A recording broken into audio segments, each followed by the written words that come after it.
Si Ompong Novel Bamukmin dan kaum Sableng 212 ancam kepung Deddy Corbuzier, Ketua PBNU pasang badan.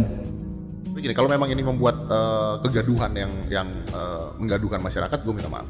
Gue minta maaf karena harus minta maaf. Ya, gue minta maaf. Tapi tidak ada tujuan dan niat bahwa mengkampanyekan. Bahkan gue selalu ngomong bahwa gue tidak akan mendukung hal tersebut. Ya, saya memang menganggap ini berlebihan emosi masyarakat ketika Mas Deddy sudah minta maaf, Dekton kok orang masih bersuara ramai. Saya bilang tidak boleh dong. Dia sudah minta maaf, dia sudah kesatria. Dia bilang ya sudah, harus dimaklumi. Apa? Beto, tadi, waya. Ya jangan terus kemudian salah satu kesalahan semua dibilang jelek. Kan biasanya gitu ya, netizen gitu ya. Biasanya ada satu, digoreng langsung. Iya, langsung digoreng. Semuanya jadi jelek, nggak boleh, jadi harus objektif. Ya kalau salah dia nggak salah, sudah selesai. Baik Gus. Semua orang ada khilafnya lah manusia itu. Terima kasih banyak. Namanya manusia. Namanya manusia. Gus, terima kasih banyak.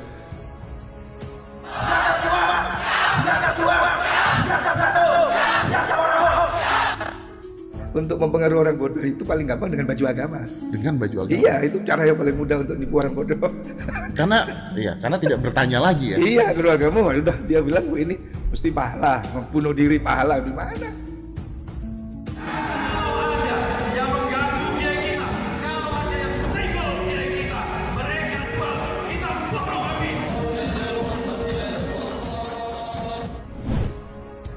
Novel Ompong Bamukmin beserta kaum perusak 212 mengancam akan mengepung Deddy Corbuzier akibat podcastnya beberapa waktu lalu yang menghadirkan pasangan LGBT yang sempat mendapatkan kecaman dari berbagai pihak. Meskipun dalam podcastnya bersama Gus Miftah, Deddy sudah mengakui kesalahan dan sudah meminta maaf atas kegaduhan yang telah ia buat. Nyatanya tidak membuat si Ompong Bamukmin beserta kaum perusak 212 berhenti untuk terus membesarkan isu tersebut. Kalau fenomena ini ada, kan kita harus tahu bahwa fenomena ini sebenarnya ada. Makanya pertanyaan gue pertama ke mereka adalah, lu bisa nggak bikin gue jadi gay? Kenapa? Karena gue nggak mau.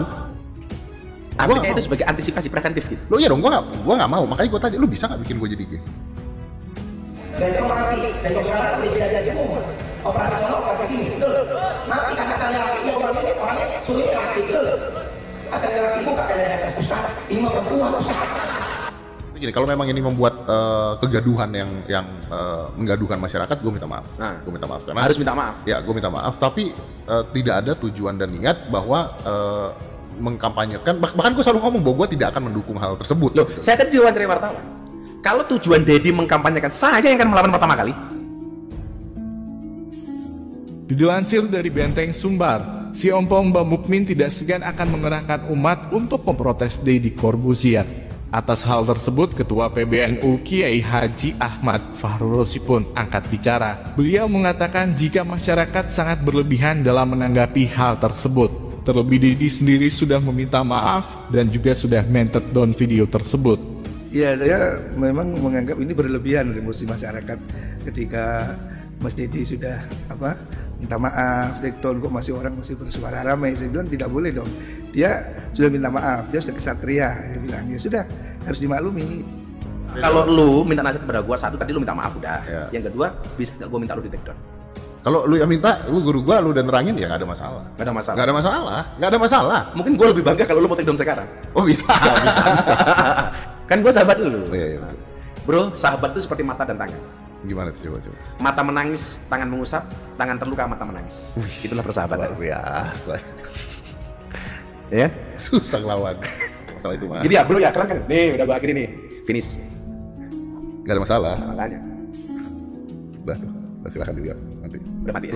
Makasih ya bro. Sama-sama. Dengan di-take-down-nya video tersebut serta permintaan maaf Deddy Corbuzier yang telah mengakui kesalahannya, harusnya bisa membuat orang yang waras otaknya bisa memaafkan serta bisa meredam isu tersebut. Namun kenyataannya, itu semua tidak berlaku bagi Novel Ompong Bamukmin beserta kaum perusak 212 yang terus membesarkan isu tersebut dan malah mengancam untuk mengepung Deddy Corbuzier.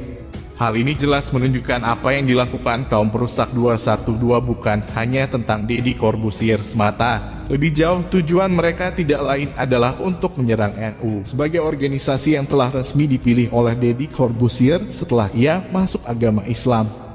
Kita semua tahu Deddy Corbuzier masuk agama Islam melalui Gus Miftah yang backgroundnya sangat kental dengan Nahdlatul Ulama yang selama ini sangat dimusuhi oleh kaum perusak 212 itu. Oleh karena ini semua sangat berkaitan dengan marwah NU, maka sangat wajar jika salah satu ketua PBNU Kiai Haji Ahmad Fahru Rosi sampai turun tangan untuk meredam isu tersebut. Bahkan Kiai Haji Ahmad Fahru Rosi pun juga memberikan pencerahan yang cukup menyedihkan terkait fenomena kaum LGBT tersebut. Jadi orang ada masa lalunya ya. Jadi bisa berubah gitu, Gus? Oh bisa, banyak sekali. Kalau jangankan manusia, kera aja dilatih bisa naik sepeda, Mas. Oh iya betul. Jadi betul. gajah aja disuruh begitu. Iya, betul. Artinya pendidikan itu akan mempengaruhi seseorang. Gue berkali-kali di podcast tersebut mengatakan dengan LGBTQ dan sebagainya, gue mengatakan bahwa saya tidak mendukung ya, perilaku ini nggak mendukung, tapi Tidak fenomena mendukung. ini ada. Artinya Tapi yang pengen lo sampaikan, hati-hati lo, ini ada loh. ini ada, fenomena ini ada. Gue nggak mendukung. Umar itu dulu orang yang sangat musuh Nabi, kemudian berubah menjadi orang yang sangat membela Nabi. Khalid bin Walid itu hampir membunuh Nabi, tapi kemudian menjadi panglima perang yang dibanggakan oleh Nabi. Gitu. Jadi orang ada masa lalunya.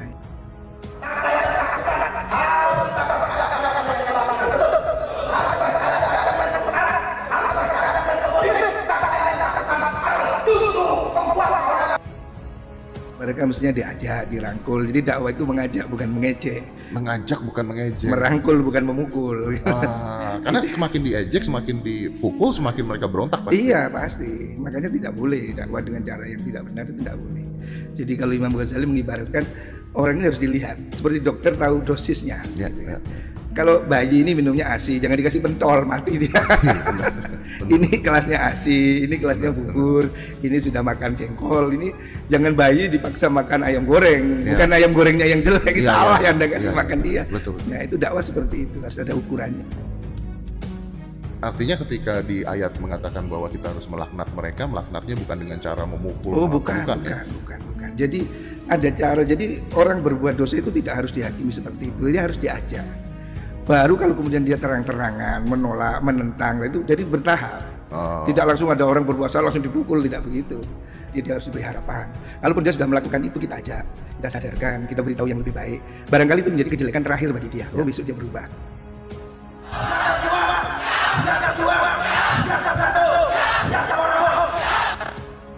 Untuk mempengaruhi orang bodoh itu paling gampang dengan baju agama. Dengan baju agama. Iya, itu cara yang paling mudah untuk nipu orang bodoh. Karena tidak bertanya lagi ya. Iya, guru agama udah dia bilang ini mesti pahala, membunuh diri pahala di mana? Dia harus tahu kondisi seperti apa, jadi tidak bisa dikepiauya ya. Dalil-dalil itu ada kontekstualnya gitu ya. Jadi itu harus ada konteksnya, harus dipahami seperti apa. Ya seperti soal jenggot umpamanya, kan juga begitu kan. Jadi dulu itu orang Yahudi itu tidak pakai jenggot, maka kita mengidentitas orang pakai. Supaya terjadi Iya, perbedaan. ada perbedaan. Sekarang kan Yahudinya sudah pakai jenggot. Sekali lagi dengan terus dibesarkannya isu tersebut oleh kaum perusak 212, meskipun Deddy Corbuzier sudah meminta maaf dan men-take down video tersebut. Jelas bisa disimpulkan tujuan mereka bukan hanya menyerang Deddy Corbuzier semata, melainkan tujuan utamanya adalah untuk menyerang NU, yang memang sudah sangat melekat dengan Deddy Corbuzier. Bagaimana menurut Anda?